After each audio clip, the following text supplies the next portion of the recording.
Salve galera do YouTube, Roberto Mendonça aqui com vocês, mais um vídeo do nosso canal Psicanálise e Afins. Essa sequência que a gente está fazendo, a gente está apresentando aí para todos os inícios e os fundamentos do que é a topologia, essa área da matemática que o Lacan tanto trabalha. A gente já fez algumas apresentações, no último vídeo falamos de alguns conceitos básicos da topologia, já falamos um pouquinho da história aí da matemática, com a geometria, com a topologia, e hoje nós vamos falar de um dos pontos dela, que é a topologia dos grafos, só para que vocês possam entender um pouco. Vocês lembram quando a gente falou nos vídeos para trás do esquema L, o esquema R e o esquema I? Pois é, esses esquemas a gente pode pensar que eles fazem parte da topologia dos grafos. E nós vamos então buscar entender um pouquinho mais disso aí. Então, queria apresentar alguns livros para vocês, já falei de alguns, mas vamos lá, vou apresentar com mais calma agora.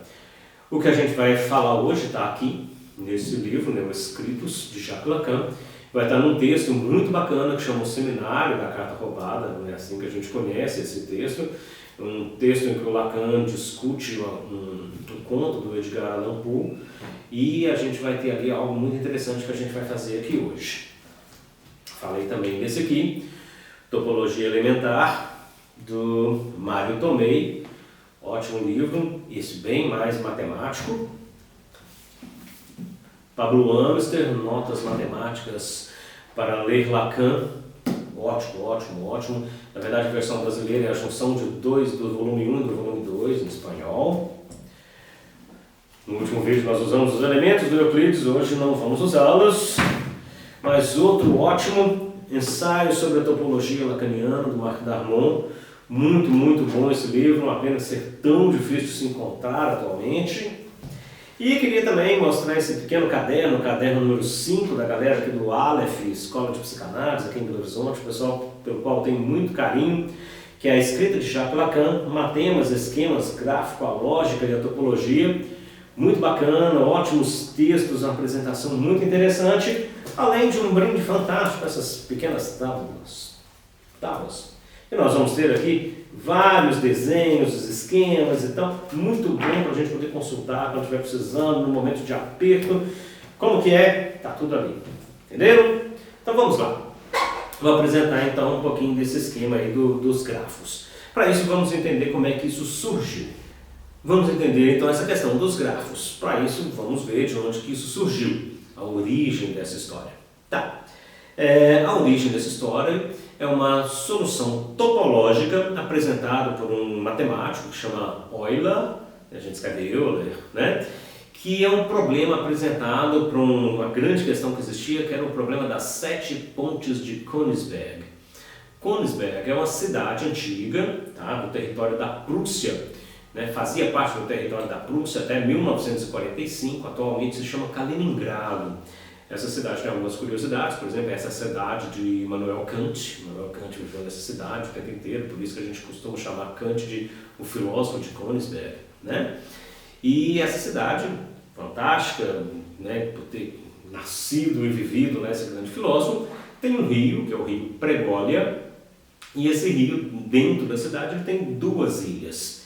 E ligando essas ilhas entre elas mesmo e entre as margens do rio, a gente tem 7 pontos, como vocês podem ver nessa imagem aí do Google, a imagem da cidade mesmo, ok? Está marcada as pontos aí, 1, 2, 3, 4, 5, 6 e 7. A grande questão é a seguinte: existiu uma história de que uma pessoa um dia conseguiu fazer um caminho, e esse caminho a pessoa passava por todas as pontes sem repetir nenhuma. Olha aí mais uma vez a imagem do Google. Vocês acham que é possível fazer um percurso, esse percurso que eu passe por todas as 7 pontes sem repetir nenhuma delas? Presta atenção, o que vocês acham? Difícil de imaginar, a gente vai tentando fazer caminhos, eu começo aqui, vou para ali e tal. Difícil, né? Tá. Esse grande matemático, Leonhard Euler, ele é conhecido também por um livro, Lógica para Princesas, muito bacana, tem uns ciclos de Euler, quando ele apresenta toda a questão da lógica, do silogismo, muito interessante, a gente acaba usando muito nos estudos de lógica, né? Mas aí o Euler, em 1736, ele deu uma solução para esse problema. Ele falou, é impossível, não se pode fazer o percurso passando pelas 7 pontes sem repetir nenhuma delas. Tá? Para isso, ele fez um pequeno desenho, vocês podem acompanhar, tá aqui ao lado, aqui o nosso desenho, e essa demonstração, esse desenho que ele criou, surgiu a partir daí a teoria dos grafos. A solução dele foi a seguinte, ele criou um esquema, como esse que vocês conseguem ver, que está representando as pontes, que vão ser as linhas. Notem que temos 7 linhas, tá vendo? Tem uma linha da letra C para D, uma linha da D para B, 2 linhas da B para A, 2 linhas da A para C, uma linha da A para D, então 7 linhas. Né? Então as linhas representam as pontes e os pontos representam os lugares aí onde essas pontes levam. Ok? Vamos lá. A solução é bastante simples. É necessário que haja apenas 0 ou 2 pontos com números ímpares de linhas, que seria o início ou o fim do trajeto. Ou seja, eu preciso ter 2 pontos, 0 é difícil, né? Como é que eu vou começar de lugar nenhum? Preciso ter 2 pontos que tem um número ímpar de linha, um que começa e um que termina. Né? Todos os demais precisam ser pares, um de entrada e um de saída. Ok? Tem que ter 2 linhas só, uma linha que chega e uma linha que sai.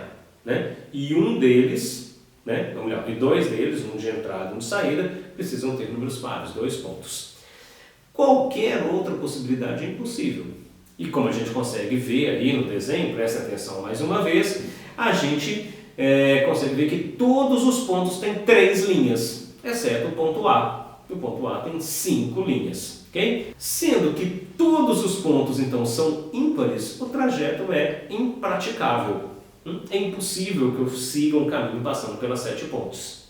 Entenderam a ideia? Assim surgiu o que a gente chama de teoria dos grafos. A partir dessa solução, uma história foi contada na cidade onde o Kant nasceu. E agora vamos lá. Como é que o Lacan utiliza isso? Ele vai utilizar de várias maneiras, muitas maneiras. A gente já falou dos esquemas L e RI, mas a gente vai pensar em mais uma, como eu disse para vocês, está aqui no livro, no Escritos, no famoso seminário sobre a carta roubada.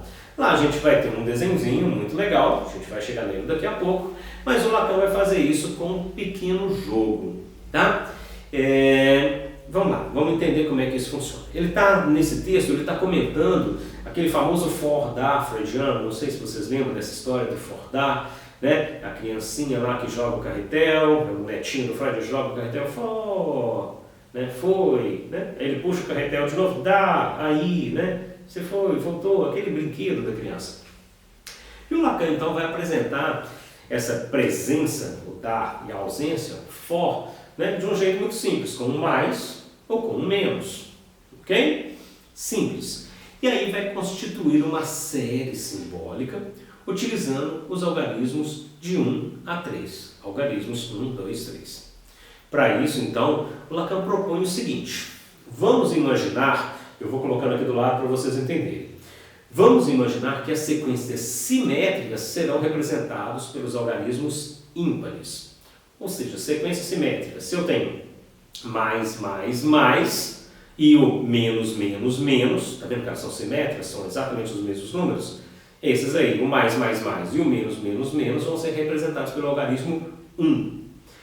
Outra simétrica seria mais, ou então menos, mais. Essas aí vão ser representadas pelo algarismo 3. As sequências dissimétricas, por exemplo, menos, mais, menos, mais, elas serão representadas pelo algarismo 2, o algarismo par. Então, nós temos os 3 algarismos para todas as possibilidades de sequências que a gente tem. Agora, imagine comigo. Pegue aí na sua casa uma moeda e comece a jogar para você tirar cara ou coroa. Okay? Imagine que o cara vai ser o mais e o coroa vai ser o menos. Pegue essa moeda e comece a jogar. Jogue aí 10 vezes, 20 vezes, 30 vezes e vá anotando aí mais, menos. Vai fazendo essa anotação. Ok? Vai dar uma sequência, por exemplo, como essa que está aparecendo aqui para vocês agora. Tá? A sequência das moedas que eu joguei aqui e fui fazendo. Agora tomando então 3 a 3, todos os resultados desde o começo, ou seja, a posição 1, 2, 3, depois a posição 2, 3, 4, depois 3, 4, 5, depois 4, 5, 6, entenderam? Estou marcando aí, 1, 2, 3, 2, 3, 4, 3, 4, 5, pegando 3 a 3 então, nós vamos substituir por aqueles algarismos que a gente tinha falado, as sequências simétricas e as sequências não simétricas, ok? Seguindo essa minha anotação, a sequência que eu joguei a moeda e caiu, a gente vai ter essa sequência numérica depois. Olha aí para vocês verem. Se quiserem conferir, vocês podem olhar, vai dar 1, 2, 2, 2, 3, 2, 1, 2, entendeu? A sequência até o final, todos os números. E agora a gente consegue ver esse desenho, que é um grafo que está colocado aqui no texto dos escritos do Jacques Lacan. Vamos tentar minimamente entender isso aqui agora, né? A gente criou uma regra interna, a gente organizou uma lógica, uma regra, uma gramática da ordem dos sinais mais e menos e de como que a gente representa aquilo ali. Isso fez uma regra para o jogo, tá? Entre dois algarismos, então, a gente vai ver que isso fez uma regra funcionar para o jogo, que é o que está representado aí nesse desenho. Olha aí para vocês verem. Entre dois algarismos ímpares diferentes, entre o número 1, o algarismo 1 e o algarismo 3, a gente sempre vai ter um número ímpar de algarismos 2. Ou seja, entre o 1 e o 3, então necessariamente tem 1, 2. Entre o 1 e o 3, se eu quiser dar duas voltas, por exemplo, 1, vou no 3, passo direto 2, eu vou ter mais uma vez um número ímpar de algarismos 2. Se eu quiser ir no 1, 2, 2, 1, 2, 2, 1, 2, 3, vou ter um número ímpar de novo. Qualquer sequência que eu faça, eu sempre vou ter um número ímpar de algarismos 2 entre dois algarismos ímpares diferentes. Tá? Regra. Outra coisa, entre dois algarismos ímpares iguais, por exemplo, entre o 1 e o 1, e entre o 3 e o 3, nós vamos sempre ter um número par de algarismos 2. Por exemplo, do número 1 para o número 1, se eu faço essa orelhinha que está para fora do círculo aí, vou dar do número 1 para o número 1, tem 0 algarismos 2, 0 é par. Se eu faço do 1 até o 2, que está lá em cima, seguindo a seta, desço direto para o 2 lá embaixo, seguindo a seta, e volto para o 1. Eu tive 2 algarismos 2. Entenderam? A mesma coisa vai se dar com o algarismo 3. Se eu faço entre o 3 e o 3, saio do 3, vou para o 2 que está embaixo, subo para o algarismo 2 que está em cima e volto para o 3. 2 algarismos 2. Sempre vai ser do mesmo jeito. Notaram? Olha que interessante. Peguem a moeda de novo. Joguem novamente. Anotem a nova sequência de mais e menos que vai dar. Façam todo o processo outra vez. Vocês vão voltar à mesma regra. Podem jogar quantas vezes vocês quiserem, sempre vai funcionar do mesmo jeito. Isso não é incrível? Olha que fantástico essa ideia. Isso faz parte da teoria dos grafos. O Lacan vai acrescentar muito mais coisas, ele vai complicar mais ainda, ele vai fazer um segundo movimento aqui depois, com outras letras, com algumas letras gregas, vai complicar ainda um pouco mais, a gente vai parar só por aqui. Nisso a gente tem, por exemplo, a ideia de uma estrutura. Isso é um bom exemplo de estrutura. A gente não está sempre falando do Lacan que as estruturas, a neurose, a psicose, a perversão. Esse é um bom exemplo de uma estrutura. Há uma regra, e enquanto aquela regra é seguida, aquilo funciona sempre igual, sempre do mesmo jeito. A coisa da estrutura se repete, não se modifica. Se eu modifico a regra, eu modifico a estrutura. Mas se eu não modificar a regra, isso vai acontecer sempre da mesma forma. Ok? Então, temos aí um bom exemplo do que é a teoria dos grafos, um exemplo lúdico. Façam, joguem, pausem o vídeo aí, joguem as moedas, façam o teste, faz mesmo. O bacana da topologia é que a gente pode fazer e deve fazer. Se a gente só assiste, só olha o desenho, é verdade, a gente não consegue notar o quanto é verdadeiro e o quanto é importante isso. Isso nós vamos notar que vai ter muita importância quando a gente estiver aprendendo outras coisas, discutindo outras coisas. Dei o exemplo aqui da estrutura. Quando a gente vai entendendo o que é estrutura, como funciona a ideia de estrutura, né? Levi-Strauss, quando propõe a ideia do estruturalismo, banca 4 grandes regras. Estão todas aí. Como é que a gente pensa isso? Precisamos focar mais. Então, Ok, façam, testem e vejam se dá certo. Então, para agora finalizar, antes que a gente possa ir nos próximos vídeos já para a banda de Naples, para a garrafa de Klein, nas outras figuras aí da topologia de superfície do Lacan, gostaria de pedir para vocês aquilo que eu peço sempre, né? Se inscrevam no canal, clique no sininho aqui embaixo aí para poder receber as notificações, deixem seus comentários, não se esqueçam de curtir, dar aquele like, compartilhe com seus amigos, nas suas redes sociais e vamos seguir comentando e discutindo essa coisa fantástica que é a topologia do Lacan, ok? Grande abraço a todos e até a próxima!